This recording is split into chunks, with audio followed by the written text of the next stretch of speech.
This is a great room, right? Yeah, let's pack it up and take it with us. We can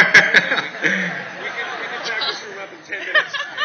It folds like an accordion. Take it down. So, Mitch, an Arrested Development reunion is a kind of a sacred thing. And I think that nobody will do better at walking these folks through how we got here and where we're going. Right.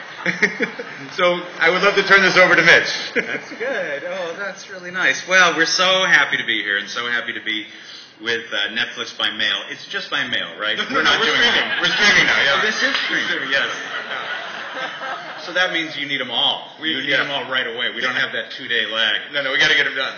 Well, it's such a dream to be able to bring everybody back together, and we're, necessity is the mother of invention, and because everybody's on separate shows, we had this idea that we would kind of do an anthology series and meet the characters where they've been one at a time, and that is now kind of evolving into, really, it's becoming like the old show again, even though the concept is slightly different. And I think we're trying to embrace the technology that Netflix has to offer. I mean, I would say, first of all, there were a couple of places that were in play to take this show. Our very good friend David Nevins, who, we personally are so close to, is at Showtime. Well, they're not going to clap for David. He wouldn't appreciate it. He's changed. It wasn't, it's 20th Century Fox is producing and trying to figure out where the best fit was. But I can say from our perspective, there was something very exciting about trying to break the form again. We were very fortunate to even get on the air with a show that I think was very different at its time. And there's just something very exciting about doing that again in this new format. Specifically, dropping all these episodes at the same time. Dropping, is that the right phrase? That's what the kids are saying? Yeah. Yeah. And did you tell the story about what Steven Van Zandt sent to you when he found out the Lilyhammers were all going to be at the same time? You want to tell it? Sure, no, you got it. Well, apparently Stevie Van Zandt was very upset, like, wow, we worked so hard on these shows, and, you're going to put them all on the air at the exact same time or on the web, and it just doesn't seem fair. And Ted said, well, isn't that how you do an album? And Stevie said, okay, I'm on board. And I think we feel that way too. It's suddenly this new challenge of how do you, that's where the audience is. And I think one of the reasons we were so excited about coming to Netflix is, that's certainly where this show has grown. That's where our fans are. And I think maybe you guys can speak to this a little bit too, but the show has kind of grown so much because of Netflix and initially because of the DVDs. But from our perspective, we made these jokes 6 years ago, and it's kind of like putting a joke in a bottle and having it come back 6 years later and saying, ha ha ha. Very funny. And it's so gratifying. I mean, do you guys want to get closer to the mics, first of all? And, woo! Yeah, woo! Mics. Yeah. Sure. Is this close enough? That's very nice. I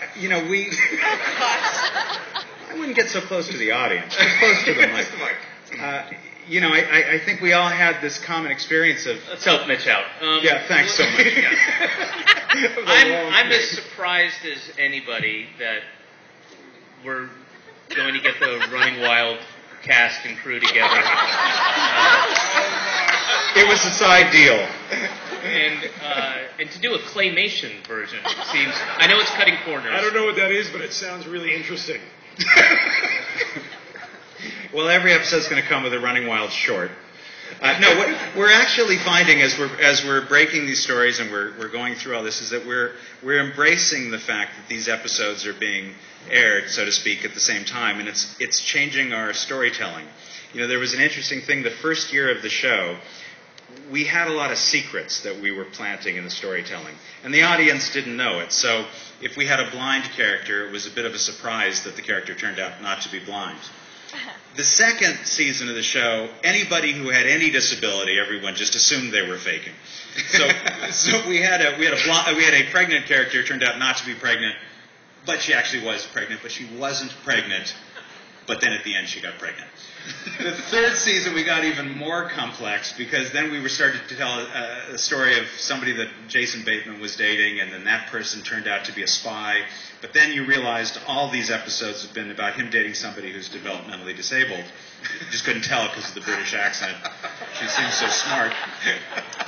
And likewise, there is a challenge implicit in Netflix that is we're finding that our storytelling, hopefully at the end of the episode, you're going to want to go right back and watch the start and view it through new eyes. So it's just a great challenge. I'd just like to say that this is the best costume I have ever had.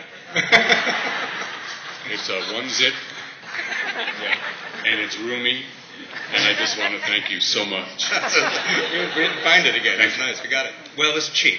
And, I will say the thing about Jeffrey is that it was like a master acting class, because we took this incredibly... What if there's a better place for a conference room? I'm just thinking out loud. Are we on the tarmac?